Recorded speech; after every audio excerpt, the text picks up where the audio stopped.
Okay, so we are here with Dr. Cori Stern. Some of you may be familiar with her. She has been in the architects community for quite some time now.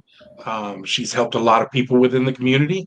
Uh, a very, very intelligent lady, and um, I'm looking very forward to this conversation, actually. So, what we'll do is we'll go ahead and get started with like a brief introduction of who you are, maybe some credentials, stuff like that, for maybe some of the people who don't know you are maybe new to the community. So I just also want to comment, though, that though I may be intelligent in relation to my topic, which is health, natural health, so many people in the archaics community are smarter than me, and I Oh can't man, keep I can't keep up they with a blow me lot of away. people. Oh my Yeah. God, there's so many people that blow me away in this community. It's yeah, like I can't keep up with half of them, I don't think. Same. Yeah, I Yeah. really admire this community, and so feel so I don't know what word I want to use, privileged to be a part of it, really. Oh yeah, of So, course. yeah. So, as you already said, my name is Dr. Cori Stern. My credentials are that I decided to become a chiropractor.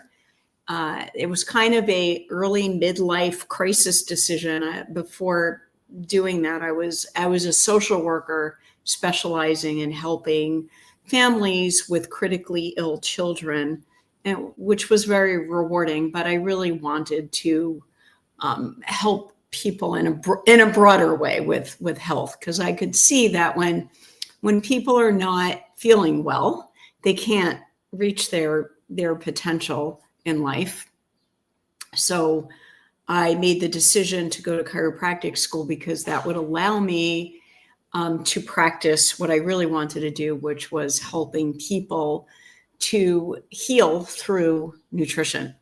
And by the way, I'm in New York, unfortunately, but in New York State, chiropractors are able to practice nutrition under their state license. So that's Oh, what led okay. me to choose that. Yeah. So, and then after I got out of chiropractic school, I then went on to further training in nutrition. And I learned a specific technique that utilizes what's called muscle testing, where you push on people's arms and touch points in their body to get information about it's a way of communicating directly with the innate intelligence of the body, and using the electromagnetic field of the person's body and substances that you can introduce on the body to get information.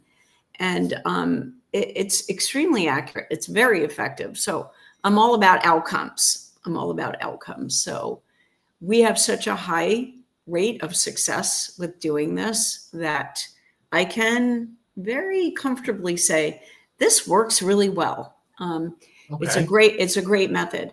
But since then, I've learned how to actually do this without having the body in front of me, without having to touch the body, because energy is energy. So you don't actually have to be physically present to get the information. So I had to Okay. learn how to do that in 2020 when people wouldn't come out of their house. And Oh, of since course. then, Yeah. yeah, since then, I have created a way of helping people anywhere in the world, no matter where they are. They can't come and see me.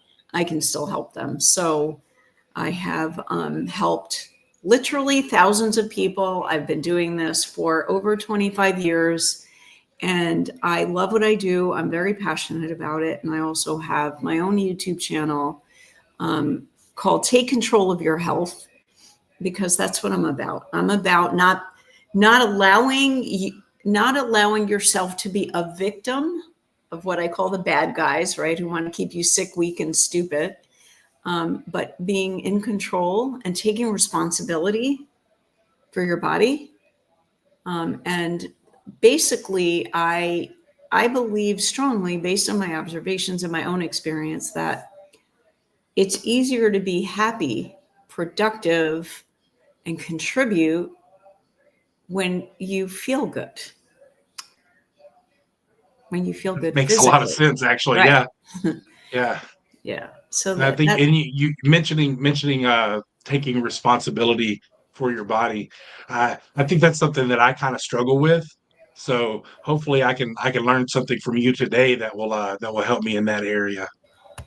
I have a lot. A lot of people struggle with it. I mean, that's why I'm in business. So Mm, one of the principles that I live by is the more knowledge you have, the more you understand about, let's say, your body, about health, about nutrition, about healing. The more you understand about it, the more information you have, the easier it is to take responsibility for yourself and the more control you'll have over your health. So it's always the educating people is always a key and critical component to assisting, facilitating people to achieve optimal health, because I don't want people to be dependent on me to feel well, right? I oh want to yeah, for teach sure. them how to do it. Yeah, Yeah, teach them how to do it themselves, of course. right.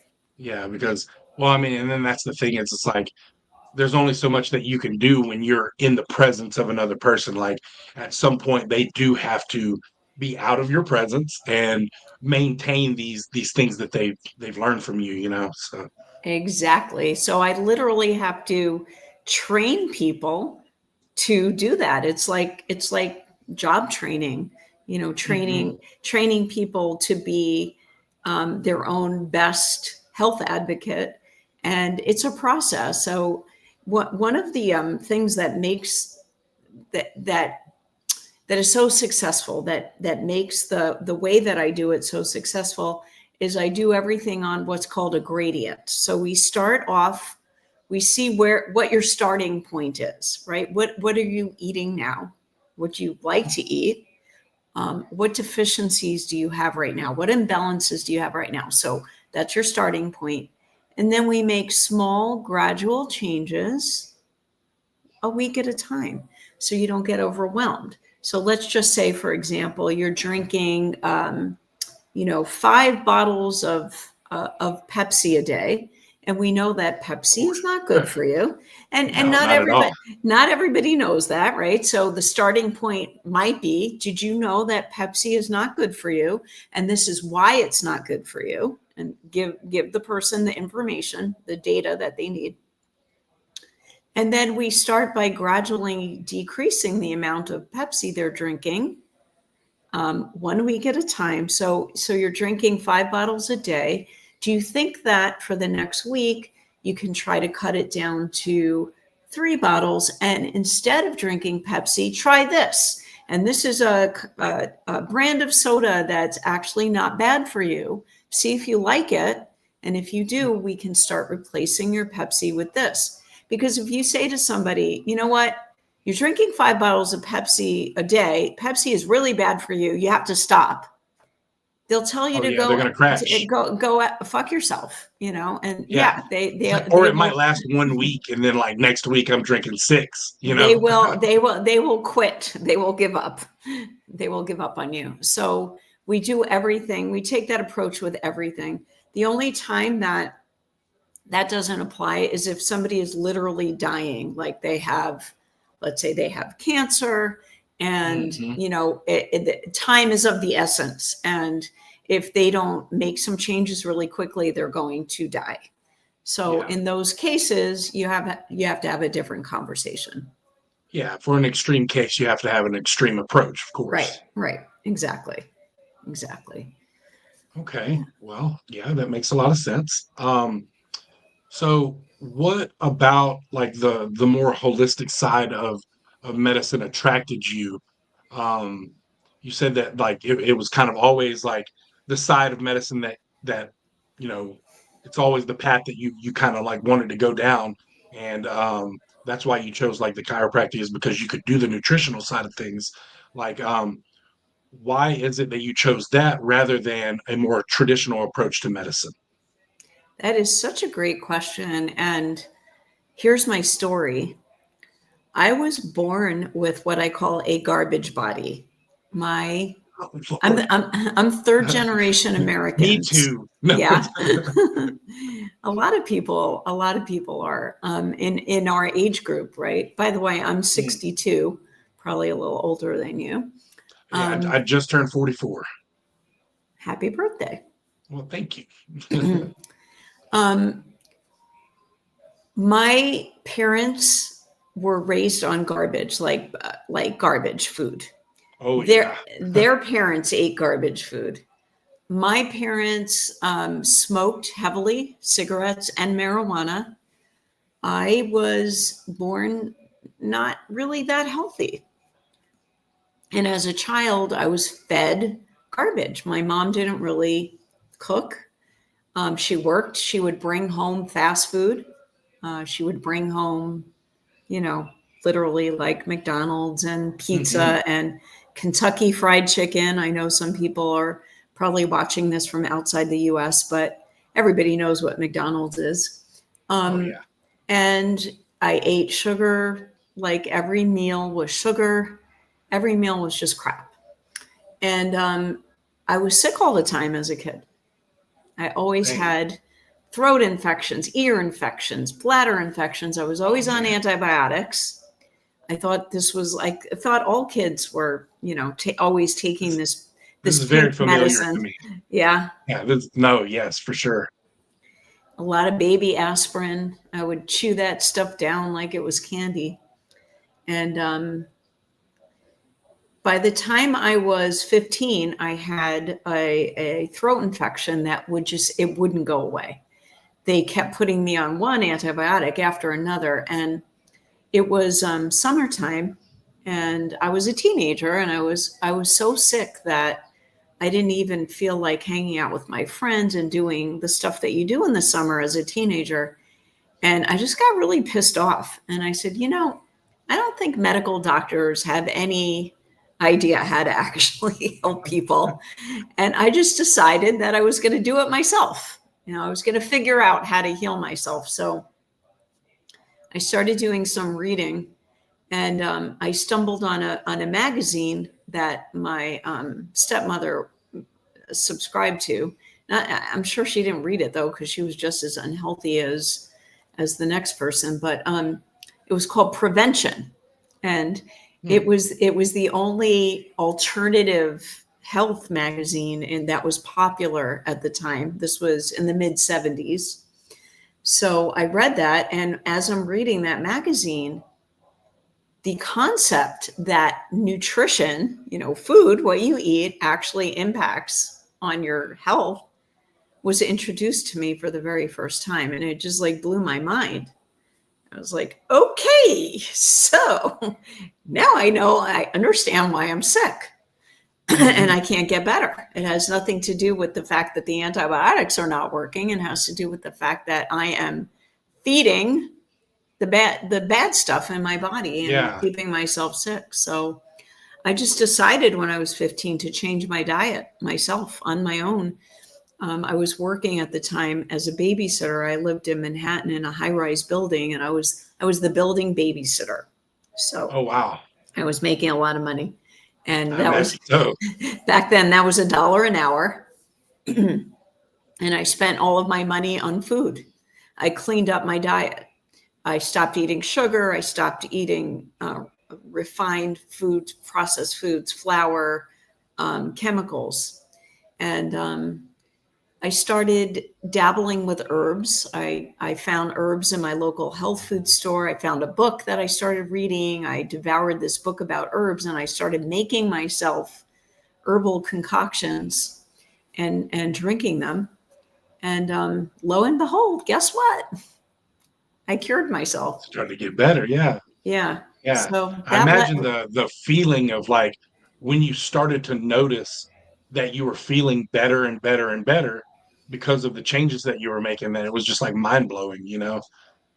Yeah, I mean, it was the very first thought that I actually had was, I need to help other people the way I help myself. That was the thought that I had. Mm.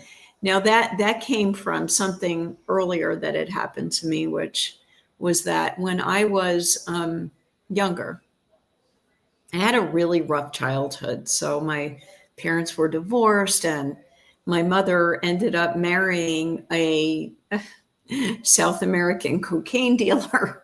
I Oh, just, wow. yeah, I had a little bit of a crazy childhood, and my mother ended up in prison, and it was just Mm, like a lot of stuff. So when I was very, very young, I was actually 10 years old, I was suicidal. I just hated my life.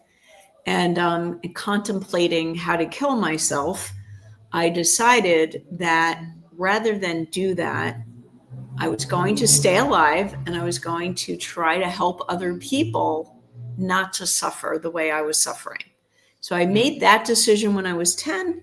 When I was 15, it became more concrete. I wanted to help people with their health and do it naturally without drugs because drugs didn't work. I could see that. yeah. And, but I was only 15, so I didn't immediately go into like decide to apply for some kind of medical school. I wasn't good in math and science. I was just like a little intimidated about doing that. So I became a medical social worker, which I thought would give me the opportunity to help people that way. But it wasn't Mhm. quite what I wanted to do. So on my 32nd birthday, I woke up and I said, you know what? This is not what I'm supposed to be doing. And I just decided very spontaneously to apply for chiropractic school that day. A little impulsive, but in retrospect, it was the correct decision.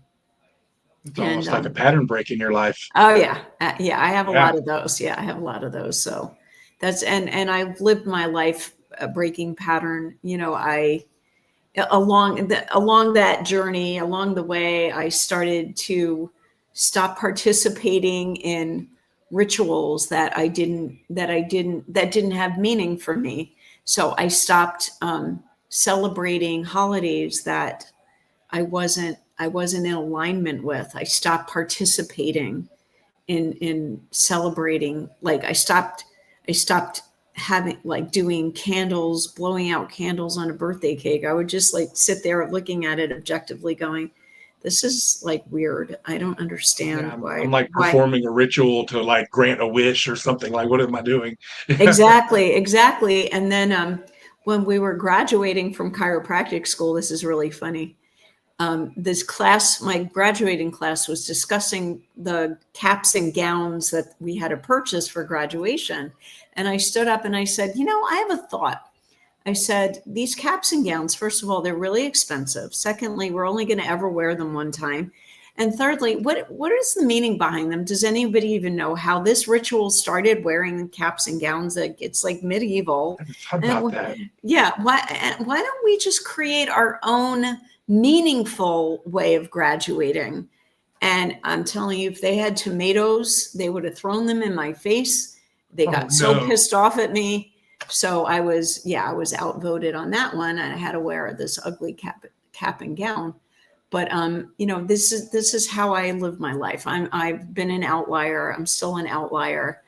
And since being involved with archaics, I'm ever more an outlier. Like it's almost like I'm living my life as an observer rather than a believer. Yeah. Yeah. It's funny how like things that come so naturally to some people like you, the breaking the patterns and stuff like that. Well, it's like coming across archaics kind of it gives you like terms that you can use to describe the things that you were doing naturally, and it's like, oh, okay, so Yes, that's what I was doing. Well, now right. I want to do more of that. You know? Exactly. Yeah, exactly. And I Yeah. think also as I see things more objectively, it's just a natural progression. Um, Hmm. yeah, that I don't participate. I just observe. Yeah, Very cool. I love it. I love it. That's called breaking free. Yes, it definitely is for sure. Um, so you had mentioned something to me a little earlier, that you had like a almost like some notes that you had gotten together for a different presentation that you might have wanted to go ahead and talk about, here with me. So I believe that you were saying that it was like natural medicine throughout history. It was Um, actually, yeah, the way people have eaten, like historically, the way people have eaten, oh, that okay. in contrast to the way that we're eating now. And the reason I Hmm. put that presentation together is because I don't think he's doing it anymore, but Jason had gone carnivore for a while, and Oh yeah, no, people, he's not. right, I He's not strict about it anymore, like at right, all. right, I know. So yeah, I know, because when I saw him, well, this was before he went carnivore. When we had the meetup in Virginia Beach, we had dinner together. I could see what he was eating, and we had a conversation about it. But anyway, I just do that with everyone. I can't help myself.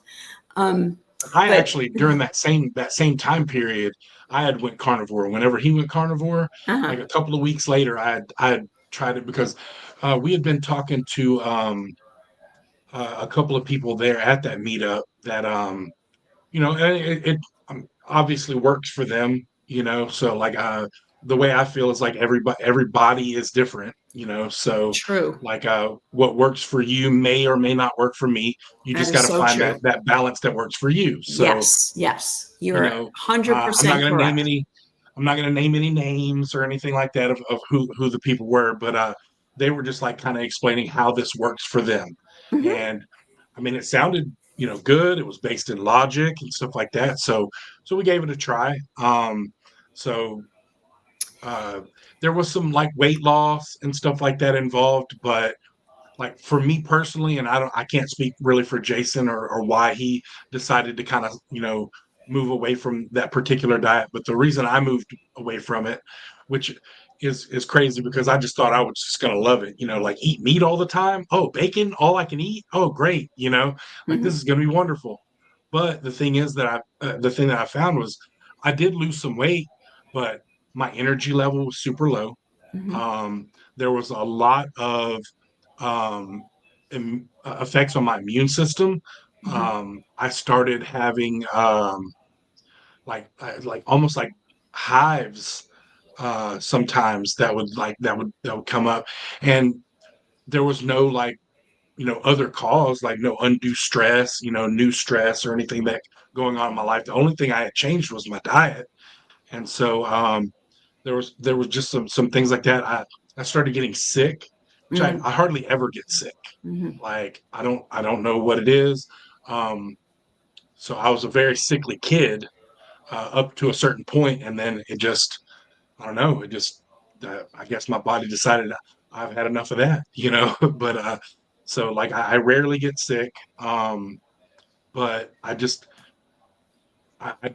the carnivore diet for about 3 months, and I would say within that 3 months I got sick probably 4 or 5 times with flu-like symptoms and stuff like that. And so I just was like, man, I can't do this. I can't just be sick all the time like this, So I went back to like a little bit more of my normal diet, and like all that went away. So of course I gained the weight back that I had lost, um, but yeah, like I don't feel sick anymore all the time. So and my energy levels is up, which is very important for me. I have a 6-year-old son and I'm 44 years old, so I Right. have to be able to keep up with him. Hmm. So No, yeah, so it so was you're 100% spot on. Different diets are appropriate for different bodies. There's no one mhm, size fits all. I'm not actually a huge fan of carnivore. That said, some people do very well on it. I don't think it's a totally natural way to eat. That's part of what I wanted to talk about. So when I prepared this talk, I had reached out to Jason because I saw a lot of people were asking him questions about his diet, and I reached out to him and I said, "Hey, a lot of people are curious about what you're doing right now with your diet. Why don't you bring me on and we could talk about it?" And he's like, "Great idea."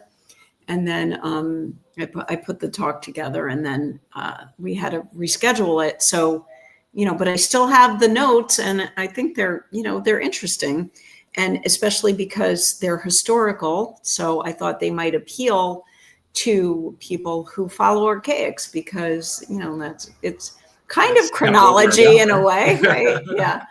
Yeah. But you're spot on, John, about the fact that, I have patients who are vegans, vegetarians, paleo, keto, carnivore, and some people do fine on this and some people do fine on that.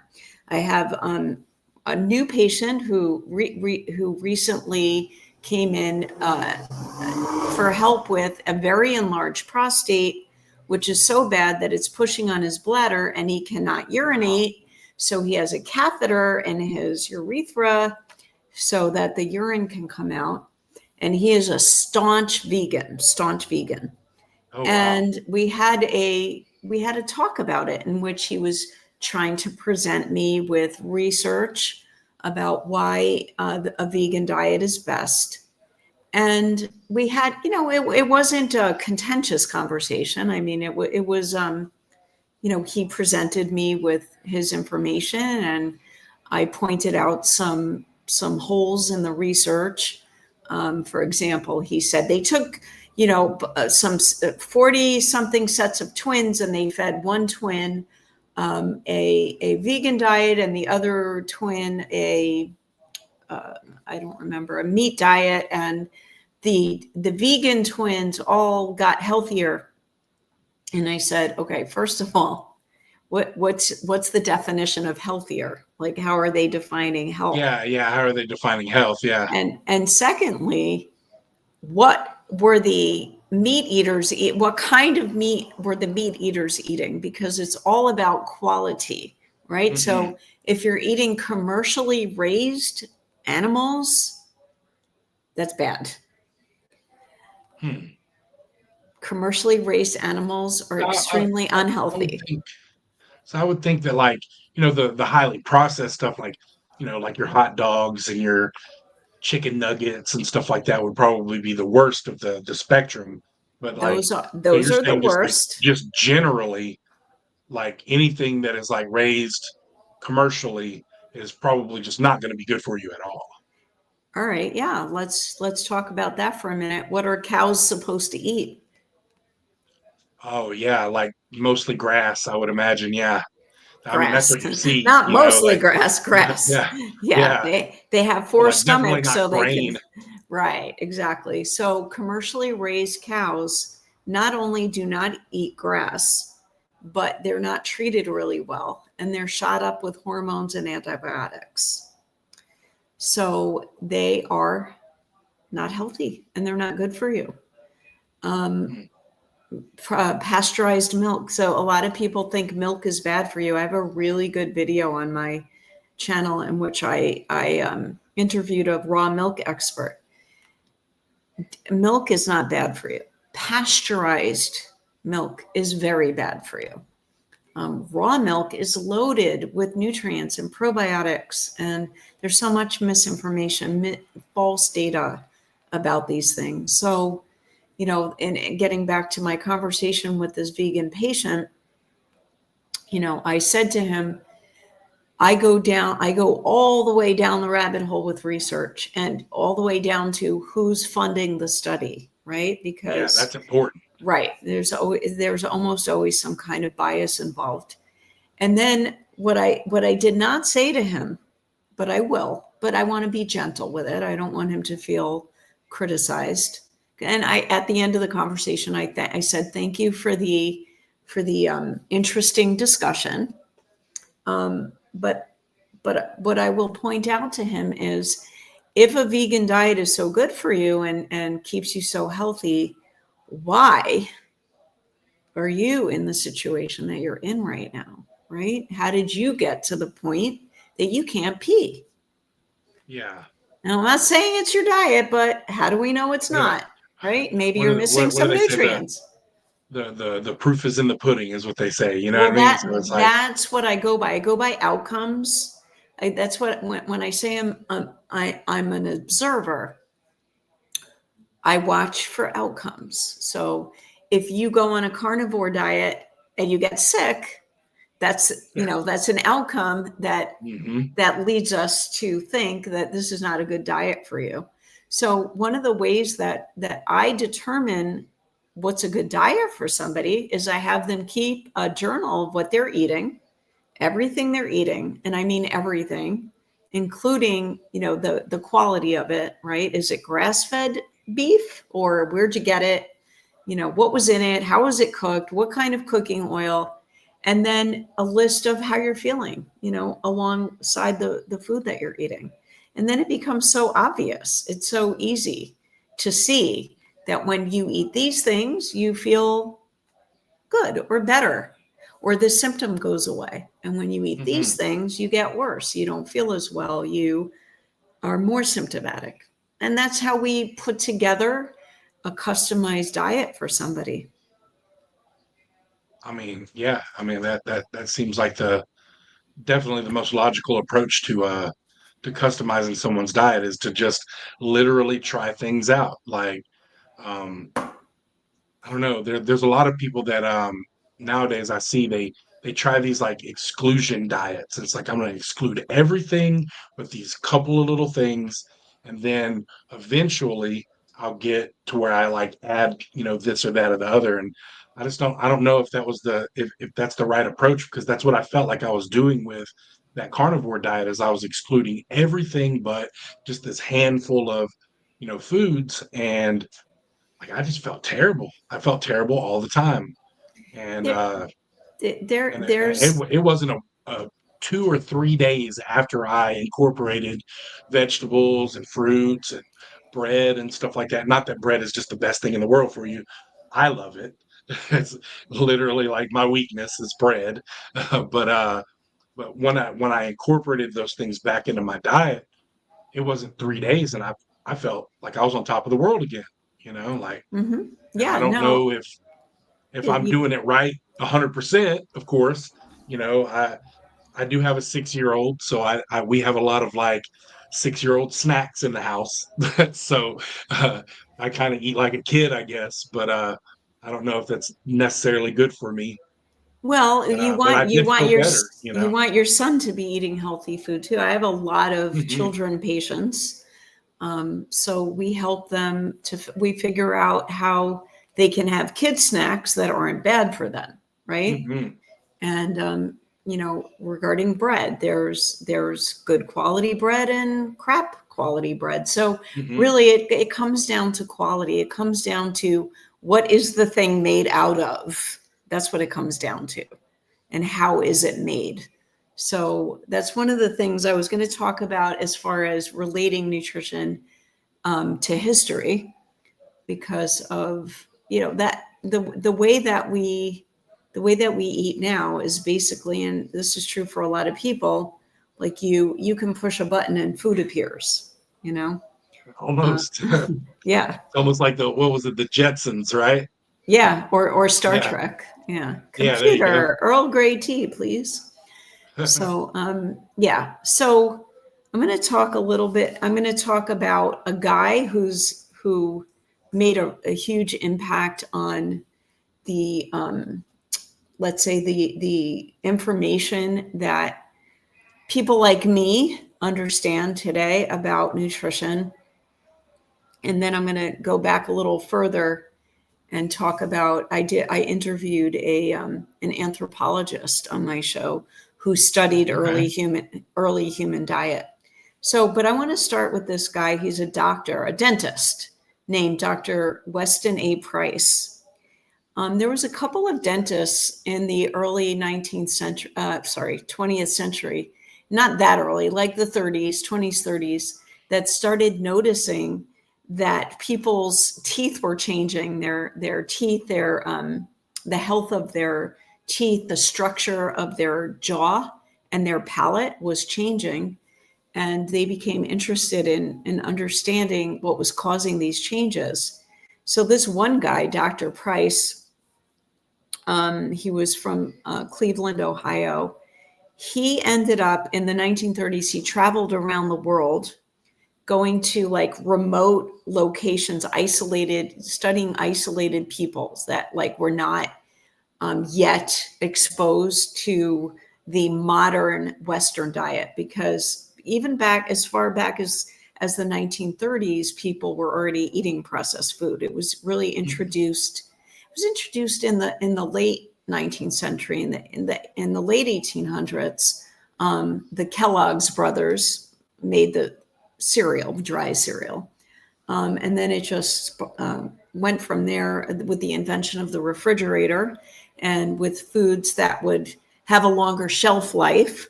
Like instead of butter, which could spoil, margarine, which can last for, Oh yeah, freaking year. yeah. Might as well be plastic. It kind of is, yeah. So he studied these indigenous populations that were untouched by Western processed food, and he studied specifically their mouth. And he wrote a book called Nutrition and Physical Degeneration, and he has there's hundreds of photos in there. He took photos of their teeth and their mouth, and he studied sequestered villages in Switzerland, Gaelic communities, and indigenous people in North and South America, Melanesian and Polynesian people in the South Sea Islands, African tribes, Australian Aborigines, and Maori in New Zealand. And their teeth were beautiful. They were perfectly straight, no decay. They had, good physiques. They were resistant to disease. They were just very healthy. And what he ended up doing was analyzing their diet. And he found that they had 4 times the amount of water soluble vitamins in their diet, which is the B vitamins, the B complex vitamins, and vitamin C, and also 4 times the amount of minerals than what the civilized Western diet, and 10 times the amount of what we call the fat soluble vitamins A, D, E, and K. And what's interesting about those vitamins is they assist with the absorption of protein and minerals. So they're like carriers. So protein and minerals get on the A, D, E, and K vitamin trains, and then those vitamins transport them into your cells where they need to go. K2, vitamin K2 is especially important for calcium absorption, which teeth are not made out of calcium, but they're high in calcium. Bones and teeth are high in calcium. These fat soluble vitamins are primarily found in animal fat. So most people are familiar with the fact that in the 1950s or so, a lot of studies were done to connect the consumption of animal fat to heart disease. And it became this thing where fat is bad, don't eat fat. Don't eat fat at all, especially animal fat, especially what's called saturated fat. Yeah. And that's all bullshit. Completely disproven. Yeah, no, and then Yeah. they're even starting to kind of come in the mainstream with that and say that it's not it's not true. Like, right after there are they these totally other fats that are not good. screwed how many generations At of least bodies? 2, if not 3. Yeah. Right. So fat soluble vitamins are found in animal fats, organ meats, which people stopped eating, and That's a big thing. raw dairy. Yes, exactly. So I eat raw butter like it's like some people eat ice cream. I'm just eating. I had some raw butter before we started this video. So what's also interesting is that all of these isolated tribes or groups would eat very special types of fat when they were planning to get pregnant. They're sacred fertility foods, right? So we have astronomical infertility going on in our world right now, actually. Oh yeah, big time. In Africa, they would eat raw and cooked liver. That was their fertility food, organ meat. In the Eskimos would eat fish eggs. In Switzerland, they would eat spring butter with the cows eating the new grass. Native Americans would eat bear fat. So all of these groups had specific types of fat depending on what was available to them. Yeah, I was gonna And say like everything that you mentioned, the common denominator is like high fat content. yes, You know. exactly, exactly. There was a tribe in Africa that mostly subsisted on yak milk. Oh, Yak wow. milk is extremely high in fat. So milk is actually kind of, in a way, it's a perfect food because it's balanced with fat, protein, and carbohydrates. And it's loaded with vitamins in there. And like I said earlier, probiotics. When it's raw, it's just amazing for you. And also, I want to mention a lot of the untouched soil, right? So there wasn't all that organized agriculture going on that was depleting the soil of minerals, and artificial fertilizers, which are made out of petroleum, which are toxic and don't give the minerals back into the soil. So these isolated populations that were not doing the agriculture, their soil is also loaded with nutrients. So minerals come from soil. Yeah, The for sure. cows eat the grass that grows in the soil, and then they get the nutrients from the grass, and then we eat the meat, and we get the nutrients from the meat. But if they're not eating grass, then we're not getting that. But Exactly. the soil is also loaded with probiotics. Probiotics are the critters that your body needs in order to function properly. I mean, it's in your gut. It's not just in your gut, though. I mean, most people think of probiotics in their gut, Yeah. but it's The also only thing that people, when you hear the word probiotic, you automatically think like yogurt commercials and stuff like that. right, cultures and yogurt, right. Hmm.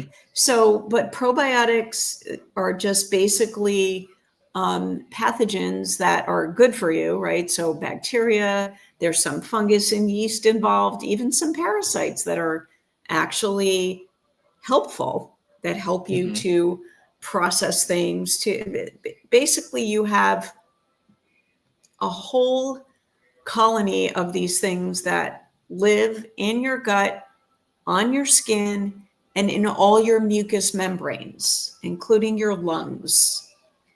It's believed they're also in your brain. Um, so you can't survive well without them. And most of us are sorely lacking in many of these microorganisms that we're supposed to have because we Hmm. don't get exposure to them. But these isolated populations, they had them. Yeah, They yeah, had they're not cutting into their natural diet, so right. they're still exposed to all of these different things that we've kind of replaced with these more processed, foods Yes. and Right. convenience foods and stuff like that. So, Right. And depleted soil. Um, oh yeah, I imagine so. yogurt has one culture, usually Lactobacillus acidophilus. And that's just one of hundreds of things that your body actually needs. Hmm. So here's the other thing: when you take in too much of one thing and not the rest of it, you also then end up creating an imbalance. This is something, just it's a basic principle in nutrition.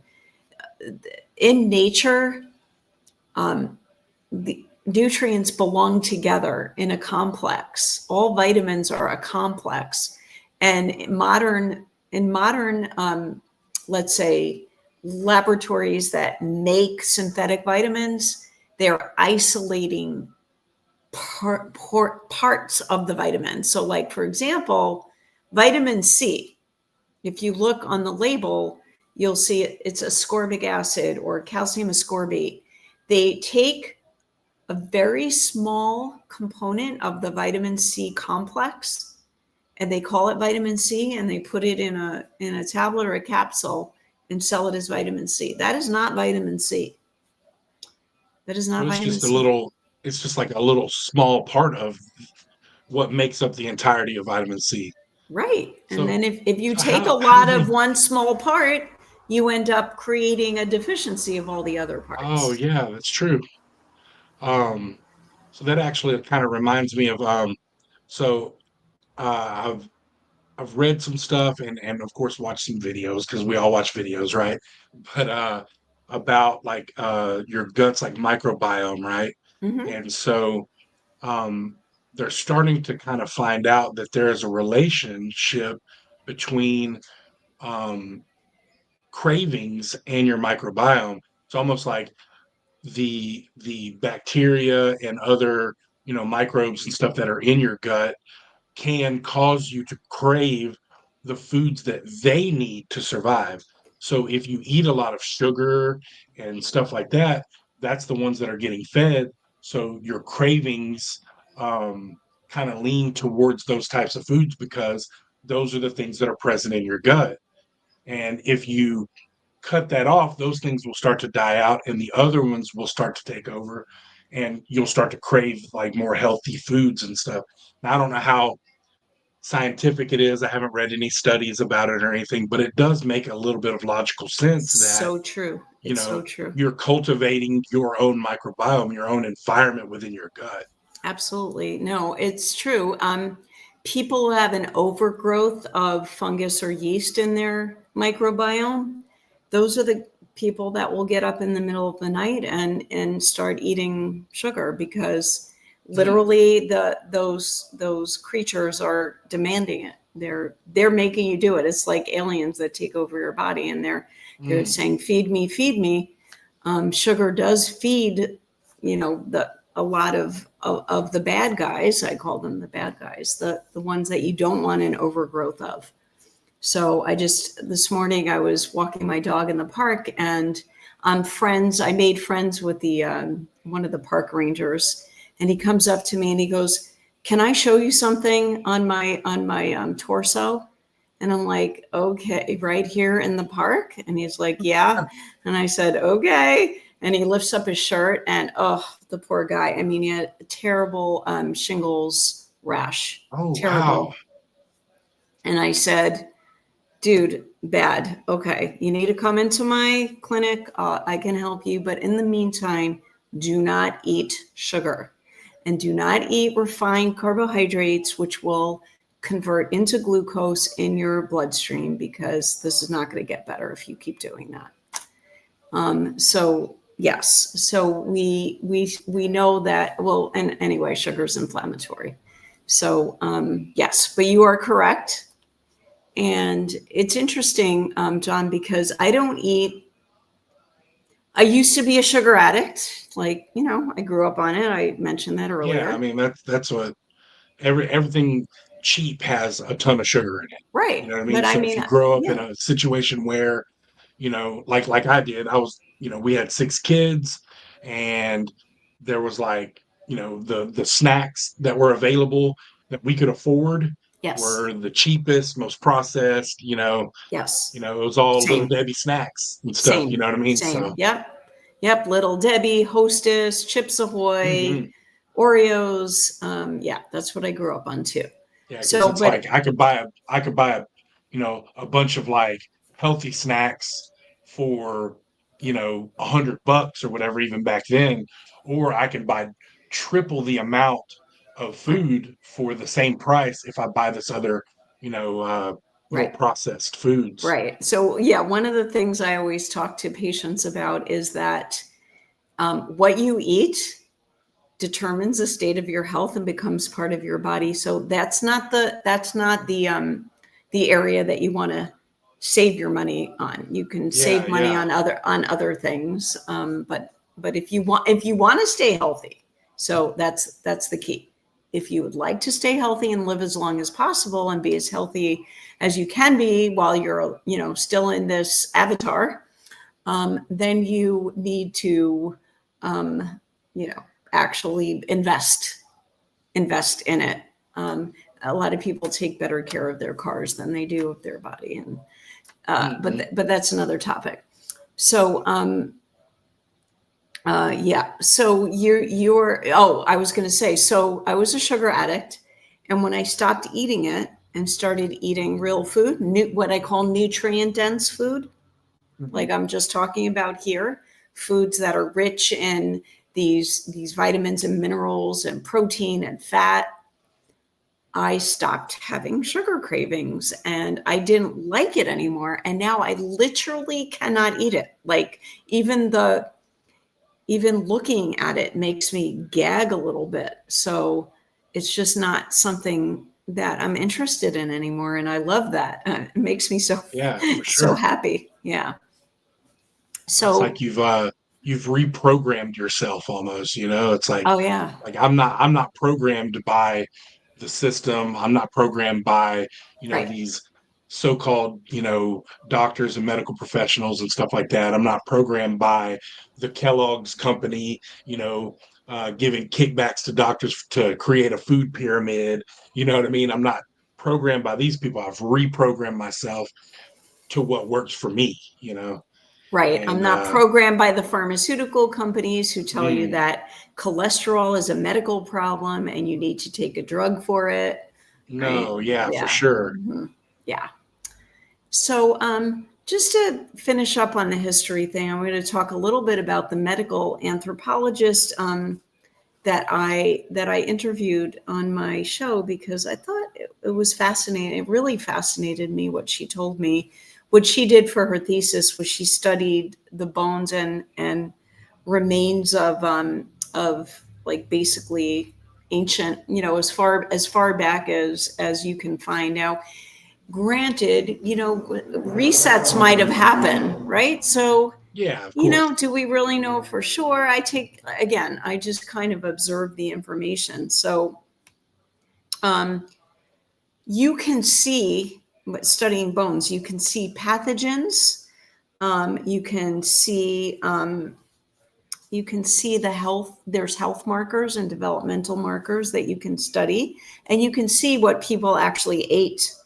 And one of the things that she said was during periods of famine, there was more, you could see more immune issues in bones when people did not have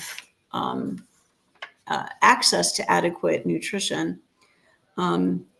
So again, she saw the same thing that I just mentioned that Dr. Weston A. Price saw. She said that, and I know this, getting nutrients from plant foods is more challenging. It's the body needs a lot more plant food to get enough nutrients as compared to animal food. So animal foods are what are considered complete proteins. They have all the amino acids in them. And you need all of the amino acids for your DNA to Hmm. transcribe properly and grow new cells. If you don't have enough amino acids, if you're deficient in them, which a lot of vegetarians and vegans are deficient in amino acids, not all of them. I mean, there are plant foods. There are I think there's 4 plant foods that have all the amino acids, but still, again, you need to eat a lot of it to get Hmm. enough. If you don't get all the amino acids, the protein in your body starts to break down, and your muscles are made out of protein, your heart's made out of protein, your blood vessels, your bones. So people think their bones are made out of calcium, but they're primarily made out of collagen. Your hair, skin, nails are protein. Your immune system needs protein. So if you're not getting complete amino acid, and this is what I see in many of my vegan and vegetarian patients, they're something's falling apart in their body eventually, depending on how deficient they are. And different vegans and vegetarians choose. They don't all eat the same food, so some of them are very deficient. So she studied the nutrition in bones from the Paleolithic through the present era, and she tested bones and also pottery vessels with mass spectrometry to see what the population was eating. So I do want to mention that we have not biologically adapted to processed food. Our body Mm. still needs the same food that people were eating in the Paleolithic era. So in pre-agriculture, Paleolithic hunter-gatherers, they were eating a much higher protein diet because plant foods were only available. They were gathering, so whatever was available, because they weren't growing them necessarily. They were if you kill a large animal that feeds you much longer than plants, which don't last as long. They had Yeah. less illness, better teeth, larger craniums, and there's also evidence that they were eating the bone marrow, the that which is Oh, yeah, like yeah. loaded with nutrition. Loaded. Right. In the Bronze Era, people started to be some organized agriculture. So there was a little less protein consumption and more grains. And the grains were not altered at this point the way they are now. Now they're genetically modified. They started being genetically modified before that term genetic modification came into use. They actually, at least in the US, after World War II, they started modifying the wheat seed, and people started developing gluten intolerance as a result of that. Oh, wow. But people, in ancient times, people would take grains and they would ferment them. They would soak them. They didn't eat them in the same form that they eat them now. In fact, you know, um, oats. If you see ancient oats, they don't look anything like the oats that you know today. They look like rice, actually. Yeah, yeah. They're a lot more dense. Like the oats nowadays are like they're flaky almost, you Right, know? they're flaky and they're round, and ancient oats Yeah. are like these long, like large rice grains. Hmm. Um, so, but with the in the Bronze Era, when they started growing crops, um, rather than foraging, which they get a variety of different nutrients when you forage. When you're just growing a single crop and that's all you're eating, there started being a decline in overall health, and major infections started showing up for the first time in history. Cranial size started to get smaller. People became actually shorter. Teeth started wearing down. The elite would get more protein. They would actually live longer than the poorer people.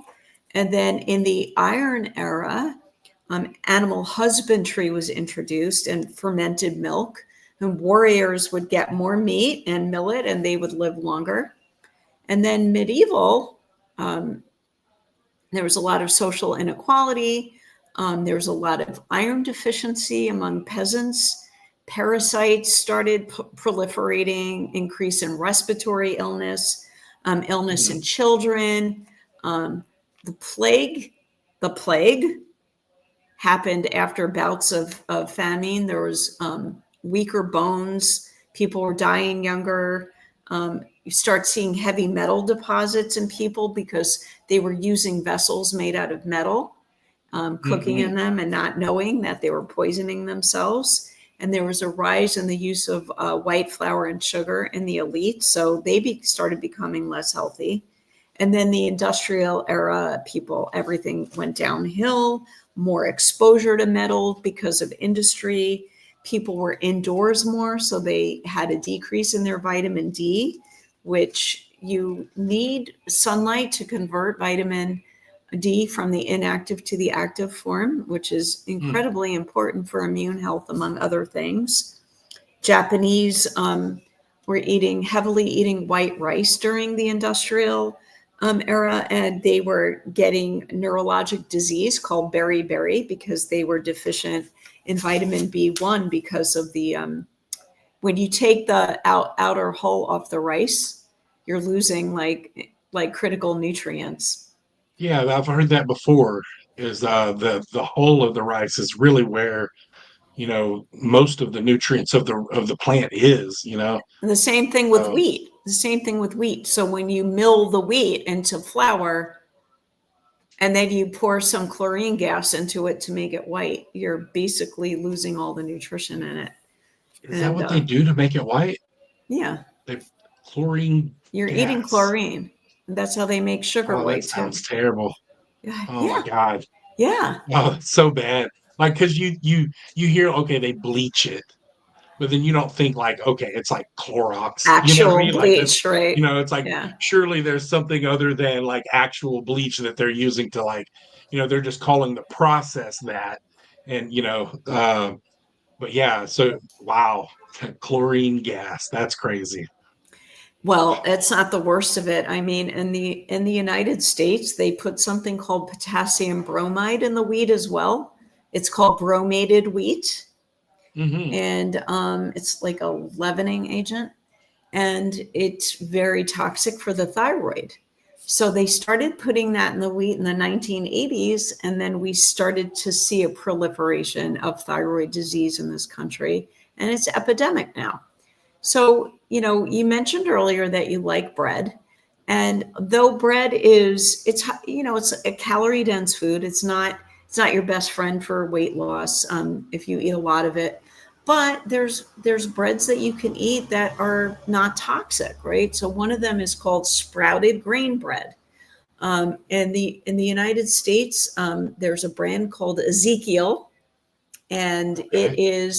they take clean grain that is not sprayed with pesticides, and they sprout the grain, which is a better way to eat grain rather than milling it into flour. And they Oh, take the sprouted grain and they make it into bread.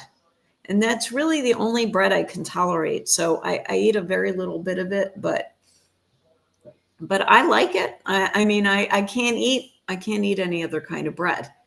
But there's also sourdough, depending on which is fermented. So when things mhm. are sprouted or fermented, or they're better for you. So for people in the U.S., if you're interested, there is an organization called Farm Match, and they will match your location to a small scale family farm that grows clean, nutrient dense food, which means that there's no pesticides, there's no chemicals, everything, the animals are treated properly, they're grass fed, raw dairy, pasture raised chickens and eggs, all of those things. So you can get food from these farms anywhere in the US, and many of them will make sourdough bread out of clean ingredients. For people in Europe, so the link to find Farm Match is Farm Match. It's one word, farmmatch.com/. Dr. Cori, DRCORI. So that's it's my affiliate link. So if you're going to go Okay, on cool. Farm Match, you might as well go on under me so I can see that you do it. It's very satisfying. Yeah, I for mean, sure. I literally only make pennies from it. It's not about the money. And then Well, so after this, if you wouldn't mind, like send me that link, like okay, sure, through of course. Messenger or something like that, and then Yeah. I'll get whenever Jason posts this, I'll have him put the link in the description and stuff. Yeah, That way absolutely. people I can I check talk it out. about it all the time. I do commercials for them. They don't pay me to do it, but it's such an amazing organization. It's a nonprofit. And then I I'll be also have very interested in seeing who they would match me with around here, like around my um, local area. I think I've checked already because I've talked to people that live around you about Oh, this. really? Yeah. Um, Are these secret people? No, no. no, the same secret people that told you about the carnivore diet. No, I'm just kidding. Oh, okay, okay, cool. No, no.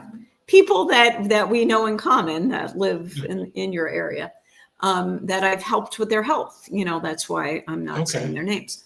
But the thing is that even if you live in what's called a food desert, right, which means there's Hmm.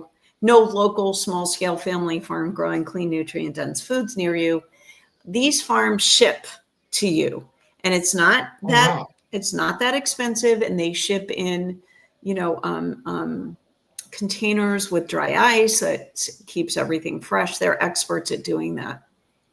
And then For people listening to this outside the US, I have a different link, which I'll also send to you. Okay, yeah, definitely That, include that one as well.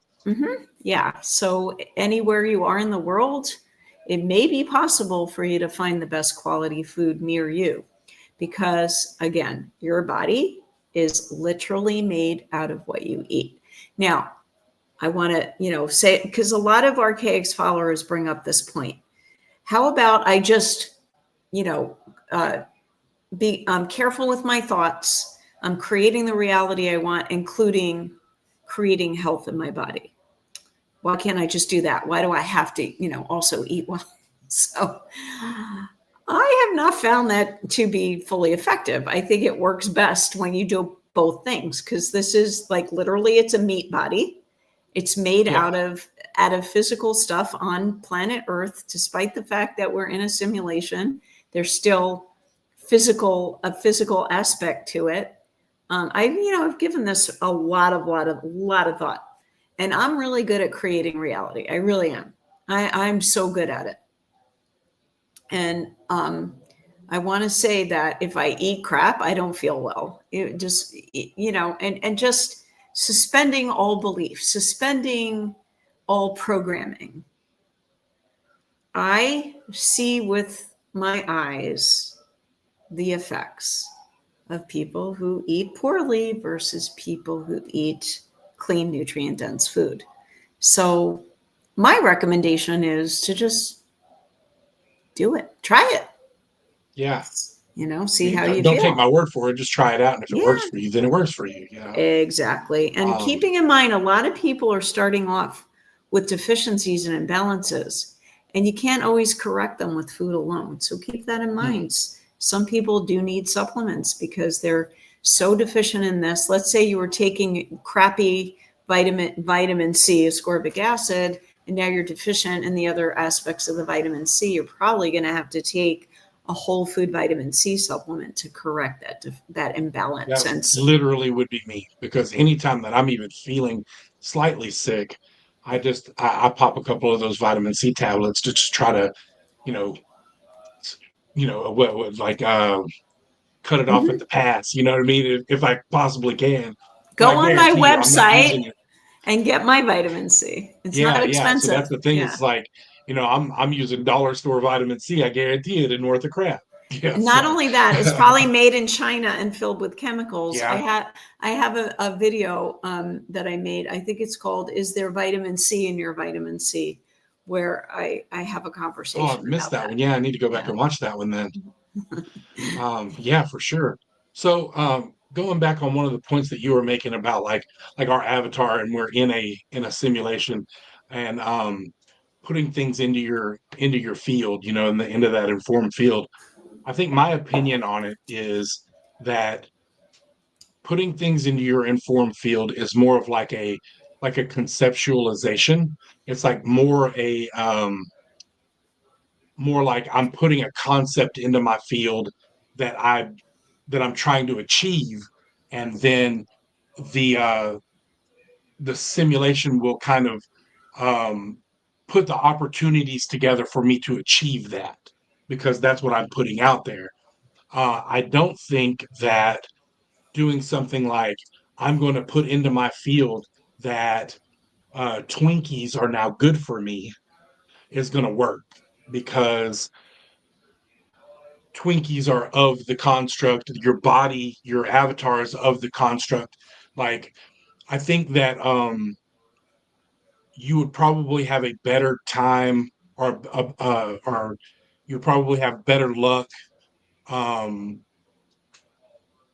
putting into the field that like my mental health is good rather than my physical health.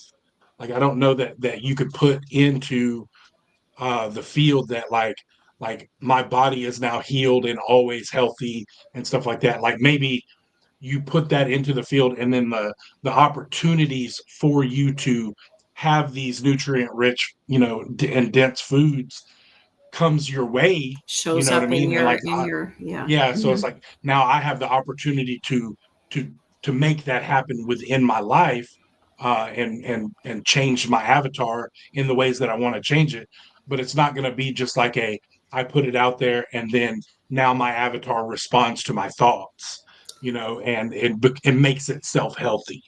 Yeah, Um, I agree with you. The way that I do it, which has been really successful, and the way this is how I live my life, and I apply this to every aspect of my life, whether it's my health, whether it's my personal relationships, my finances, every aspect of my life. I say this is how I pose it the to the simulation. I am grateful for the ability to receive improved health. So mm, that way I'm not, I'm not instructing the field to exactly what every step to take. yeah, I just allow it to arrive. And by saying it that way, I'm able to actually also believe that is possible, right? Because if you're so far off from the possibility, if you're so sick, or you're so poor, or you're struggling so much to say a sentence like, I am totally healthy now, you're going to call bullshit on yourself. yeah, I have all the money I need now. You're going to call bullshit on yourself because you don't, and that's not real. It's not. It's not true in that moment. But if you have gratitude for the ability for it to change, for the ability for to receive it, to receive what you need, well, that's something I can believe. So that's how I've learned to create the reality I want. And let me tell you something interesting about the actual the actual physical or energetic mechanism that I understand occurs with this. This is really fascinating. I haven't known this for too long. I found it out recently. There's a every cell in your body has things in there. They're called organelles that do jobs. Like you have a nucleus that creates your DNA. You have mitochondria. A lot of people have heard about mitochondria that mhm, produces energy. So you have these little machines in there that do different jobs. One of the machines is called a vault, and okay, the vault communicates with all your other cells. It's a communication center. It communicates through, electromagnetic field is the mode of communication. That's how I work with bodies, also with patients. hmm, It communicates with all the other cells of living things. So all living things have these vaults. This is how people can communicate with plants and with animals, and our vaults communicate with each other, so we can pick up information from each other if you're in tune to it. So anybody can pick up information from anything that's alive, but also your vaults receive your thoughts and translate them into physical reality. Hmm? hmm. How's that? Yeah. I'm gonna have to So think on that one for a little I know, while. right? That Yeah, was that was kind of mind blowing when I learned it, and I'm like, okay, that just explained everything to me. Like everything that I do, everything that I understand. Now I actually have a name for it. Now I see how it works, and it was a game changer for me to understand that. So I started sharing that with some of my patients to help them, because when you have when you're putting out the frequency of fear, and a lot of people that don't feel well are in that frequency. They're in the fear band of frequency. When you're in that frequency, you're creating more bad stuff. hmm, So for me to help somebody get well, sometimes I have to help them get out of that frequency, and I yeah. have to That help them feedback change loop, their thoughts. you know. Right. I have to Yeah, help teach them how to change their thoughts, change the because the thoughts one have thing that I've frequency. noticed, like within like members of my family, is like some of the older members of my family that are no longer with us. um, there were certain things that I knew just from, interacting with them, that they were just terrified of. Like, so my grandmother was terrified of getting Alzheimer's because her mother had it, right? Hmm. So she went through that with her mom, and she was Mm. just absolutely terrified of getting it. She ended up with it, Right. you know? Right. So, like, there were some other members of my family that just absolutely terrified of different cancers and stuff. Oh, I smoke cigarettes. I just know I'm going to get lung cancer. And boom, what do they get? Of course, they get, you know, the lung cancer and stuff like that. Even after they would quit smoking and stuff like that, it would be 10, 15, 20 years after they quit smoking. Now all of a sudden they have this lung cancer because they are holding on to the fear of, that they had, that made them quit smoking to begin with, this fear of this cancer and stuff. So, like, I see that, like, it's almost like, your thoughts translate into your body, and your body kind of puts it out there, like, this is what we're going to do. This is the thing that we fear the most. Is it just kind of gets stuck in a loop, and it feeds back on itself over and over and over again. It's so true. I see it all the time. I have a relative too that she just texted me yesterday. My doctor told me that high cholesterol can cause macular degeneration, which is an eye condition in elderly people that can cause you Mhm. to lose your vision. She goes, I'm terrified of going blind, so I'm going to go on cholesterol medication. And I'm like, Oh no. wait. Watch my video on cholesterol first, then let's have a conversation. And anyway, yeah. So I have, yeah, the same thing. I have relatives that just are fear based in relation to their health. And you can't help everyone, right? Not everybody wants to do what they need to do to be healthy. Oh, I mean, there are people that are I'm just okay bought with and that. sold. They have bought Oh yeah. into Oh this yeah, yeah, yeah. this whole system that has been set up, and they think I that don't it even is the try. I the don't end even all be try all. them. Yeah, I don't even try Yeah. with them. So, I have plenty of examples of that too. Funny stories about people who would much rather end up getting their gallbladder removed than giving up this or that food and taking a supplement. And I mean, they're not funny, but they're kind of um, but yes. So what you're saying is absolutely correct. And so therefore I have trained myself to not allow fear thoughts. So, I'm human, right? Every once in a while, something will pop into my head, an unwanted thought, a negative mhm. thought, whether it's fear, whether it's anger or sadness, whatever. I'm not saying I never get angry or sad. Of course I do. But when it's something irrational, unreasonable, like, oh, my big toe is hurting. I wonder if I have gout now, something like that. Yeah. I just have trained myself to release it. Just, oh, there goes another one of those unwanted thoughts. Bye bye. You're not welcome here. Bye bye. Yeah. And then I replace it with something else. It doesn't have to be about my toe, it could be something entirely different. Literally, just turn my attention from that to something else and get it out of my universe. Hmm. Yeah. So after the Vegas event, I came when I got back. Um, I was having problems with my breathing. Um, I wasn't sick. I didn't Oh feel sick at yeah, I all, remember that. I but I was messaged I you. was Yeah. yeah. So I was having some issues with my breathing, especially at night whenever I was trying to lay down and sleep. So I just kept waking up over and over and over again, like trying to catch my breath. Like I just wasn't breathing properly.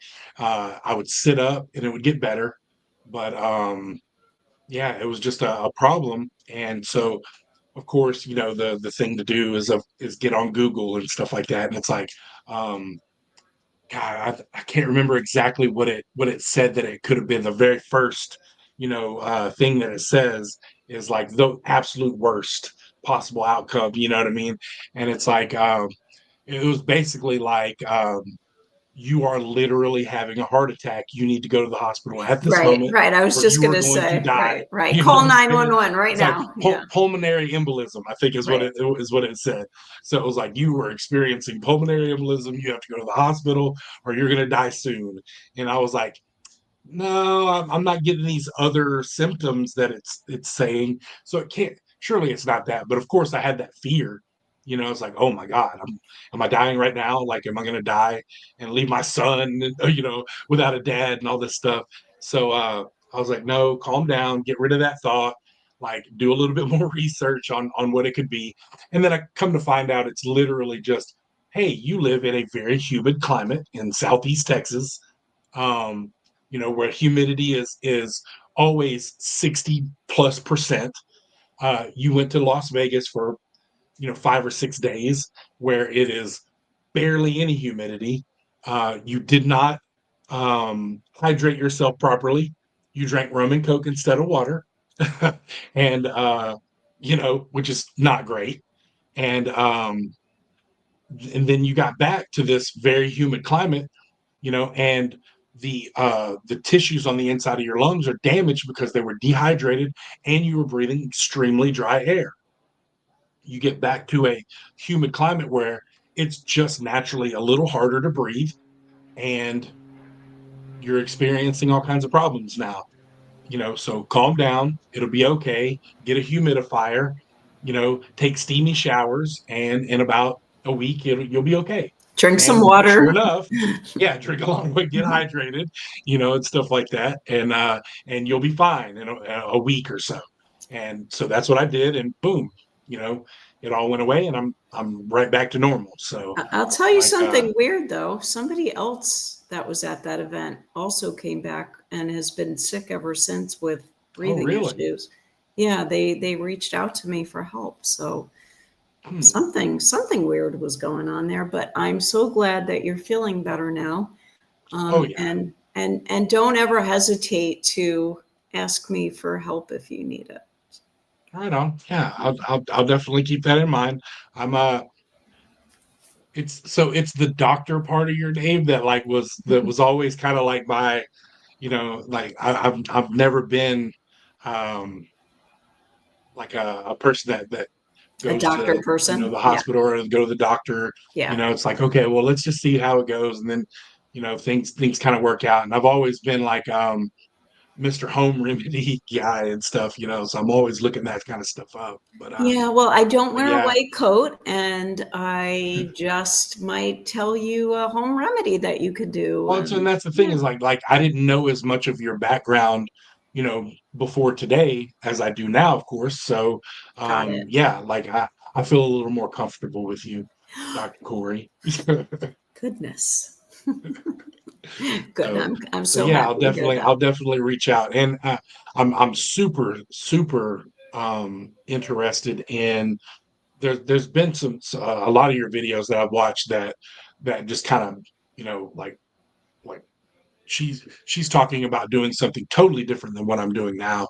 Like one of them is the so you had a video about a month ago, and it was called like natural hormone fixes, and you listed off a bunch of supplements that a person could take, male or female, that will boost your natural, you know, ability to produce the hormones that, you know, that make us who we are, basically, you know. And so, like, I personally, I take testosterone replacement therapy, so I inject. Um, so it's zero point 0.5, so it's a half a cc, so it's not like a big dose. On Mondays and Thursdays I inject that right into my legs, right? So I'm not taking a lot. It's just it's a very maintenance type of a dose. I do it twice a week so that I don't get spikes and stuff like that, because that's where people start to have problems, is when they spike it.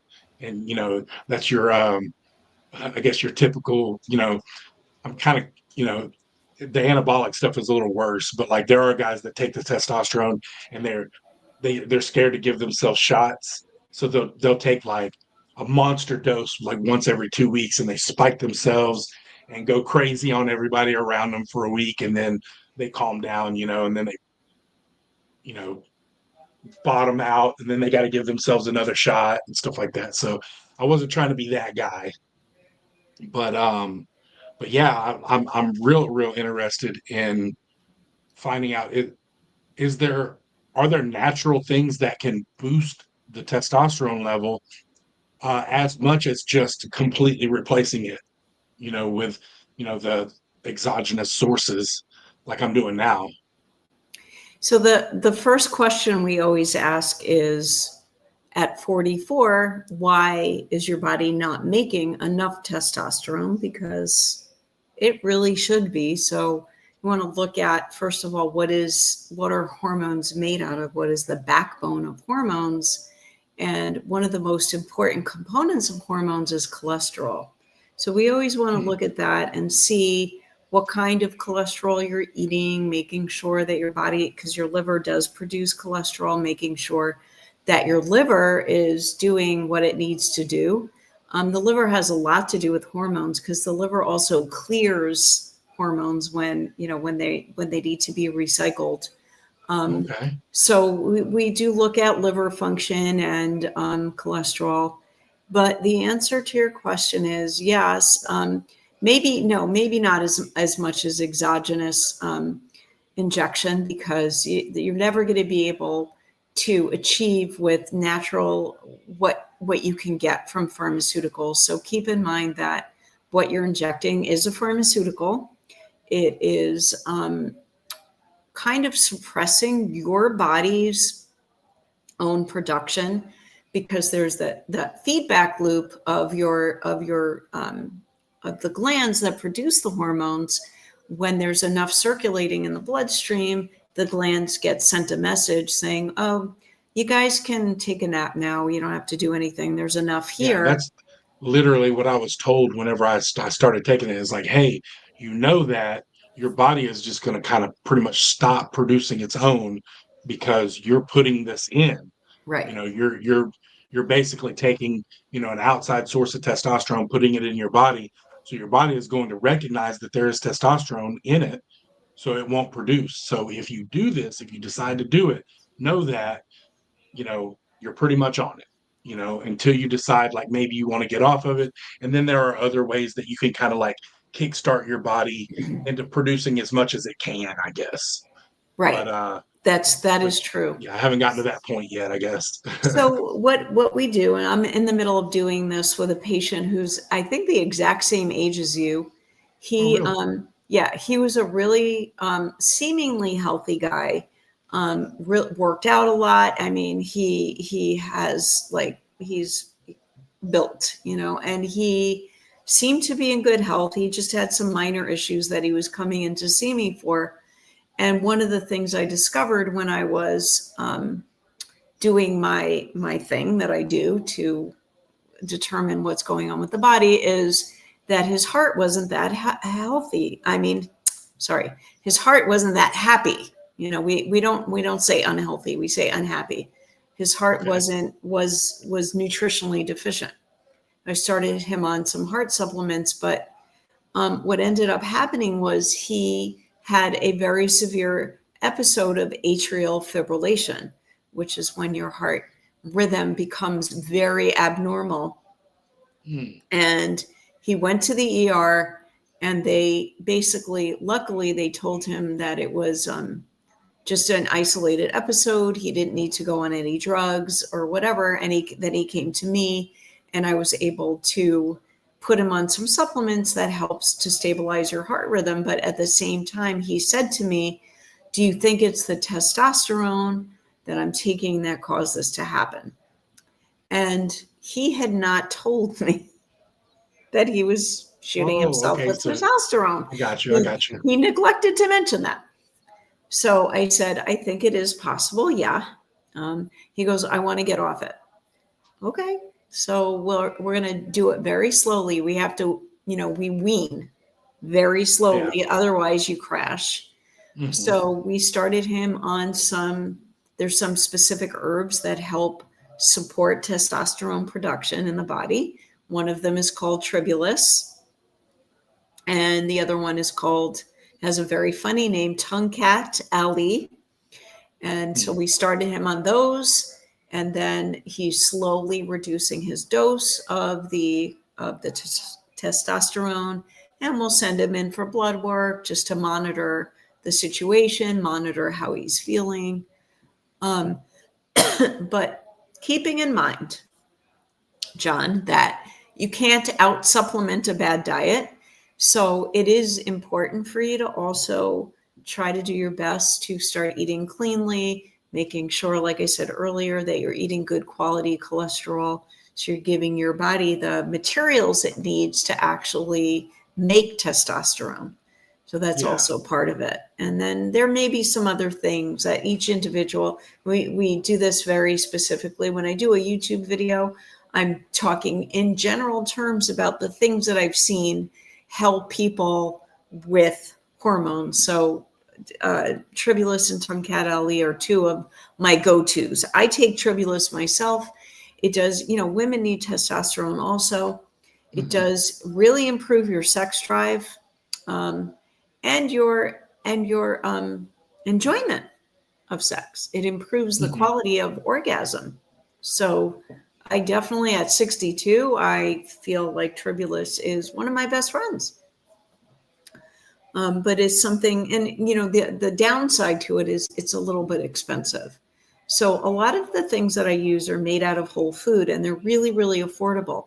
But when you're talking about taking really good quality herbs, we want to make sure that the active component of the herb is present, right? Not that you're taking sticks and rocks, because Yeah, if yeah, a bunch of fillers and stuff. Yeah. right, or literally like dirt. Herbs can Oh, wow. come from the ground. They can just pull up. Tribulus has to come from one specific country in order for it to be effective. So it's just a little more expensive. Um, Hmm. but if it works, hey, I don't know. Yeah, I mean, I'm happy to it spend my could money on balance it. out. Yeah. That's the thing is like, the testosterone that I'm taking isn't free, Got it. so Yeah. Yeah.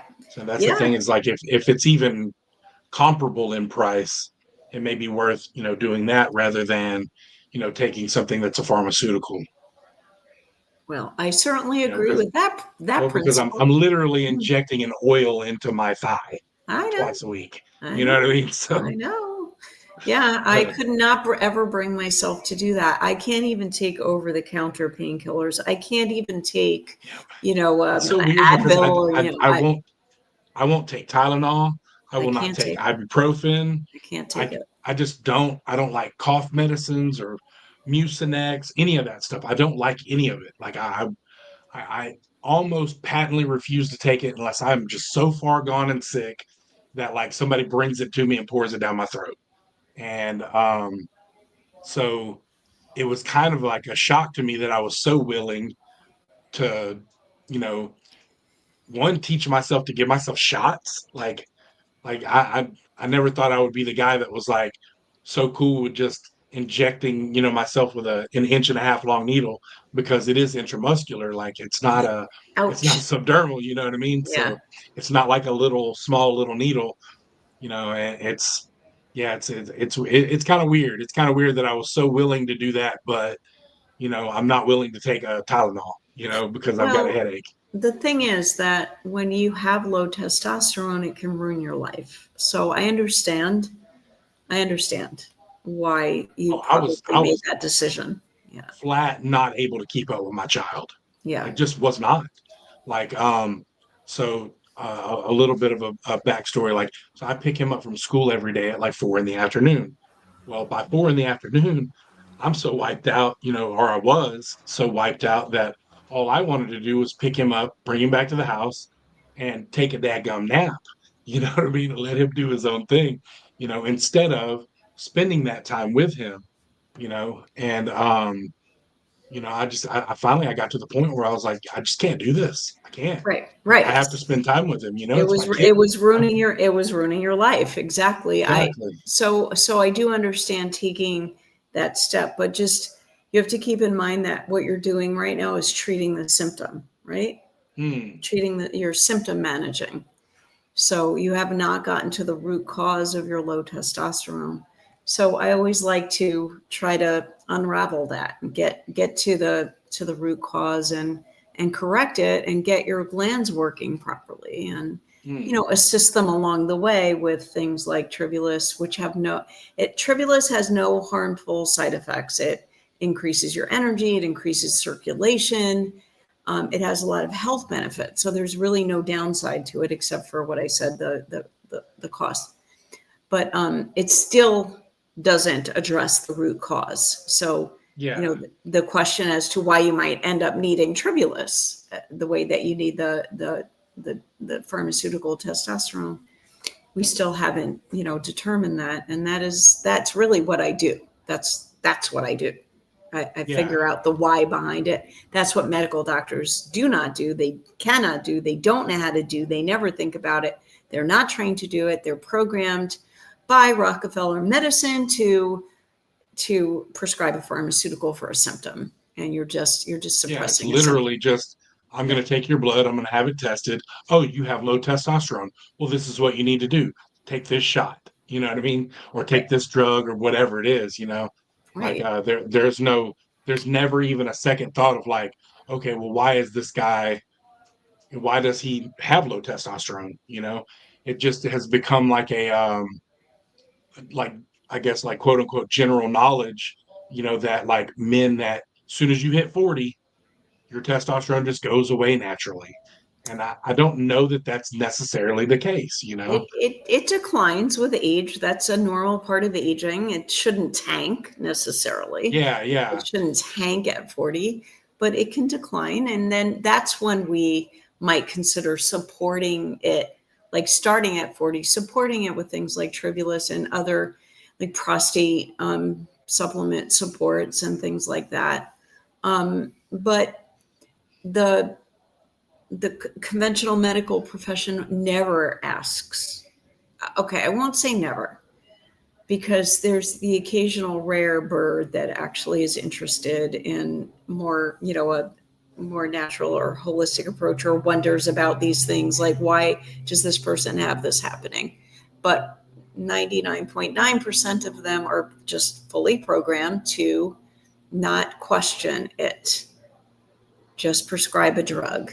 And the other part of it is that, okay, you were suffering symptoms, but sometimes they are diagnosing and prescribing based on, let's say, blood work, or let's say a blood pressure, or and the person doesn't have any symptoms, but they take the blood pressure and they're like, oh, your blood pressure is high, you have to go on a blood pressure medication.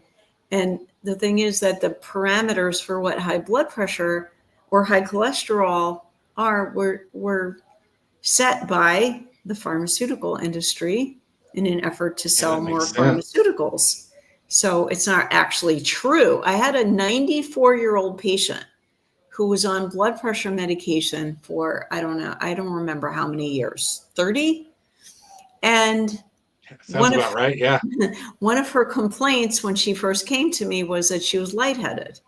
So I said to her, Peggy, how do you know that you still need the blood pressure medication? And she's so adorable. She talks like very gently, and she says, well, my medical doctor told me I need it. I said, but how does he know you still need it? You've been on it for 30 years. How do we know that you actually have high blood pressure? I said, what if you try not taking it or reducing your dose, and then we could take your blood pressure, and if it's high, then you take the pill. Yeah. And so, long story short, without any medication at all, her blood pressure was on the low, what we consider the low side of normal. And that's why she Hmm. was lightheaded, because it was getting too low, because she was on this drug that she didn't need. And let me tell you, this happens all the freaking time. Wow.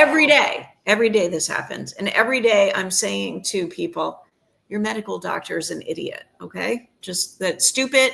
What they told you is not correct. Every It's almost day. like these doctors are like they're seeing a problem, or like, a side effect of a problem. They're addressing it. So, like high blood pressure, they're addressing it with a drug. And then they're just going, okay, well, like they're going to have high blood pressure from now on. So they're Right. going to need this drug from now on For the rest of instead their of, life. Exactly. instead of like, hey, let's reassess this from time to time. Or how about, hey, let's look at your diet and see if there's any contributing factors. They never do that. I Yeah. literally had a patient yesterday she's a nurse. So she knew the doctor was wrong. The doctor told her that she has a precancerous lesion on her face, but it looks like squamous cell. And that's good because squamous cell is better to have than basal cell, which is a type of carcinoma. And she said to me, the patient, Dr. Cori, isn't she wrong? Isn't basal cell less serious? And I said, yeah. And she goes, why did she say that to me? I said, because she's a freaking idiot. And this happens It's every like it's day. like she heard it. It's like she heard it from some other doctor that was incorrect and then just rolled with it Or she's for just life. wrong, or she doesn't know what she's taught. Like, I don't know. I don't. I can tell you 100 stories about idiot things that medical doctors have done, but I'm not going to, because luckily there's a solution, and that is people like me, and I'm not the only person in the world doing this, who are trained to actually identify root causes and correct them, so you don't have to end up being a victim of the program Rockefeller programmed medical profession. Hmm. God, that gum Rockefellers messed up everything, didn't they? Kind of. I mean, Medical, yeah, the education system, yeah, all of it. right, exactly. That's so crazy. Mm. Um, well, so is there anything else that you had on your mind that you wanted to share in our little forum here before we wrap things up? I think you mentioned when we were chatting earlier that you wanted me to say something about camel milk. Oh yeah, so Mhm. so I saw one of the videos. It was a video you did about 8 months ago that so I think that the title of the video was like the superfood you didn't know you needed. And it was like camel milk. And I was like, okay, so I'll watch the video. And then you listed off all these great benefits. And then you said that that you use a form of camel milk. I don't think that you actually said that you like drink camel milk or anything. It's like a powdered supplement. I think that you had mentioned. Um, but yeah. So I wanted to touch on that. It was just like it was a little shocking to me. I've never heard of someone. Um, I didn't. Well, one, I didn't. I figured that camels like produce milk for their young, just like any other mammal would. But like I didn't know that it would be something that we could actually consume. You know, let alone would benefit us in any way, shape, or form. So yeah, I wanted to ask you about that and see if I could get you to expound on what you had mentioned in the video and like why it would be so beneficial to add this to a diet. Camels are really amazing animals. They're actually the healthiest animals on the planet, and they're biologically designed to withstand extreme climate conditions and lack of available food and water, and they almost never get sick. And their immune systems are amazing. So the milk they produce has the stuff in it that keeps them healthy. Obviously, it has the Yeah. immunoglobulins. It's also a type of milk that's much easier to digest. So most people that have trouble with milk, even raw milk, because pasteurized milk, a lot of people cannot digest, and nor should you. Pasteurized milk is a highly processed garbage food that doesn't have any nutrition left in it or very little. Oh man, And don't tell the my dad this. My dad worked for Borden's for 22 years. yeah, I mean, then he should know. He should know I this. mean, you would he would, yeah. The pasteurization process, which is highly heating milk, denatures the protein called casein Mm, in the milk, and the denatured protein is not biologically compatible with life. So that's a lot of reason why people who think they're lactose intolerant are actually pasteurized casein intolerant. But raw camel milk is the protein in it is much more easily digested. Even the lactose in it is, so people that are intolerant to other milks the farm that I get my food from has special kinds of cows called A2 cows. Their milk is a little easier to digest. They have goat milk, they have sheep milk. Sheep milk is way easier for me to process than, and it's all raw. They also have camel milk. They have fresh camel Hmm. milk, which is hard to, it doesn't keep very long. So if you're going to buy it Oh, fresh, you okay. have to drink it right away. But well, that's true with most raw milk products. But the way that we get the camel milk is it's dehydrated in a very special process that doesn't create any molecular change in the structure Okay. of the nutrients. I actually know the guy that makes it, and I like bombarded him with questions, and he satisfactorily answered everything for me. These camels are in Saudi Arabia. They're grass fed. They're treated like royalty. And so the milk they produce is really healthy. Camel milk has so many health benefits. It's been shown to help improve autism in autistic Oh, wow. individuals. It can reverse fatty liver disease. It strengthens your immune system. It's good for your complexion. It just has so many benefits. In the video that I made on it, I listed all the benefits. I have so many people that, and you do drink it. So you take the powder and you add liquid to it. Oh, okay. So So you kind of, you drink it, you can put it in a yeah. shake, you can put it in your coffee, however you want. It actually tastes really good also. Oh, very cool. Wow. Okay. Well, yeah, I think I might be sold on the camel milk then. Yeah, Yeah, it's on that's my wild. Like, website. so Yeah. what what about the camel milk helps with autism? What? It's the nutritional profile, and but also, do you know that the keto diet has been shown to help with things like autism and things like I didn't know that. bipolar, mental illness, seizure disorders are help with keto. So keto is a high fat diet. That's what it Okay. is. Hmm. It's mostly fat with some protein and then a little bit of carbs. And it's the fat. So your brain is made out of mostly fat. Your brain Hmm. requires fat to function. Your brain is made out of fat and cholesterol. So in order to avoid things like Alzheimer's or dementia or other mental conditions, you need, good quality fat. You need omega-3 fatty acids. You need good cholesterol. You need other fats. There's a lot of different kinds of fat. Just like there's, all the different amino acids that make up protein, there's also fatty acids. So Hmm. some people, when you ask them, what kind of fat do you eat? They'll be like, well, I eat avocados and nuts.